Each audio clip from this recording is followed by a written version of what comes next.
So here we are at Flextronics SBS. I'm joined by Michael Conway. He is the Vice President of Business Development. Welcome, Michael. Thank you. It's a pleasure to be here. Thank you. Now, I wanted to ask you, I mean, it appears if looking at some of the Flextronics business and looking at some of the other business that we're reading about recently, that there is an increasing flow of manufacturing coming back from Asia, and in particular China. Yes. What do you think is driving that? Yeah, well, what's driving that are a couple different things. One, we try to service the needs of our local and regional customers that are here throughout North America who may have different requirements. They're not high volume, high velocity, super low cost consumer products. They're more lower to medium volume, higher complexity, a lot of high technical touch, so they want to be close. They want us to be close to their engineering team so we can work with them and do NPI development over and over again.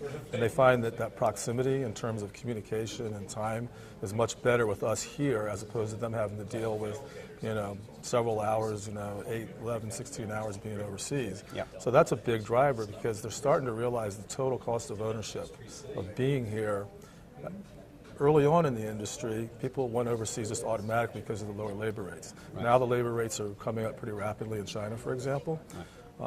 We've become more competitive here, particularly in the southeast of the U.S. Down in Mexico, a business that is growing significantly. Mm-hmm. So as those labor rates start to close the gap a little bit, and they look at all the other elements in terms of the communication, the speed, the flexibility, and supporting their teams here in their local environments, and in many cases, they're in customers here, right? Yep. So they don't want to go overseas and have it built and shipped all the way back here when they can do it here at a better solution. So we're seeing a lot of that. There's a lot of momentum right now coming back into the U.S., and I think it's a great thing for the country and for Flextronics. Absolutely. And would part of that equation also be reducing risk? Absolutely, yes. Because if you're shortening the supply chain, you've got to be reducing risk. Yeah, you're reducing risk, not only in the supply chain, but from a technical perspective, because again, we have facilities within Special Business Solutions, and we're sitting here in front of the banner today. We have facilities with very highly skilled engineers, several facilities here on the East Coast, a few in the Midwest and the Texas region, and also on the West Coast, where these guys can give instantaneous feedback to their customers. And the other thing about these SBS customers, often they're very early in their development phase. They're in the kind of conceptual stage of their program and their market, and so they want to try things out with us. So they'll give us ideas, and we'll work on them, and we'll feed it back to them. We'll do several iterations before we get to the point where we go into the market. So that technical risk is addressed. The lead time and the flexibility that we provide here is generally better for those customers, and you're working with your neighborhood, the people that you know and feel comfortable with. So absolutely. Those are all important, I think, for our customers. Yeah, no, I agree. Now, one of the key things, and I think interesting things here at SBS, is that 80% of your customers are making products of a value of $5 million or less. Right. Which was a big surprise to me because everybody associates Flextronics as this tier one giant that only does the big stuff. Right. So you tell us a bit more about that. I mean, you'll do anything from a single piece prototype right up. Yeah, absolutely, absolutely. Yeah. Well, again, we're focused on customers that they're, if you look at it from an industry characteristic, the majority of the business that's gone overseas into Asia and Eastern Europe, it's usually higher volume, higher velocity, lower cost, addressing the consumer market, maybe addressing the networking and telecom market, which is a very mature outsourced market. They've been doing it for 20 years. When you look at the customers we're doing in SBS, we do some of the networking and telecom and computing, but a lot of industrial, a lot of high reliability solutions, aerospace and defense and medical and those sorts of things.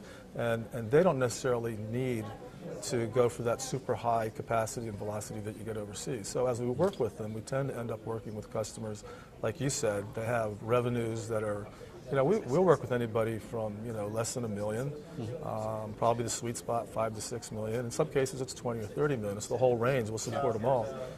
We'll manage and support them here in the U.S. as long as they want to be here. So if they want to have the market here for 10, 20 years, we'll take care of them. If they just want to use us as a gateway to get their product up and in development, the process proven out, and because of our global infrastructure, we have processes in place that we can transfer overseas very efficiently, then we provide that to them as well. So we really focus on the local and regional customers and we're also a gateway into the the broader markets throughout the world, and it works very well. Yeah, and because of the great footprint that Flextronics has in different areas of the manufacturing chain, you can bring a lot to the feasibility studies and the conceptualization of the product. In other words, you can take something right from the beginning. Absolutely. And really bring a lot of value to that. Yeah, we have customers that will come in with an idea on the back of a napkin, the traditional, the story about that. It actually does happen. Right. And they'll come in and they'll sit down with our engineers and they'll talk about the concept and what they want to do, and they'll start drafting out processes and designs and come up with an initial set of documentation. And they'll go back to their lab and their facility and work on it, and then come back and we'll test it out and we'll give them our feedback from a DFM, DFT perspective, and actually help them get that product to the point where it's not only conceptualized, but you can put it into production.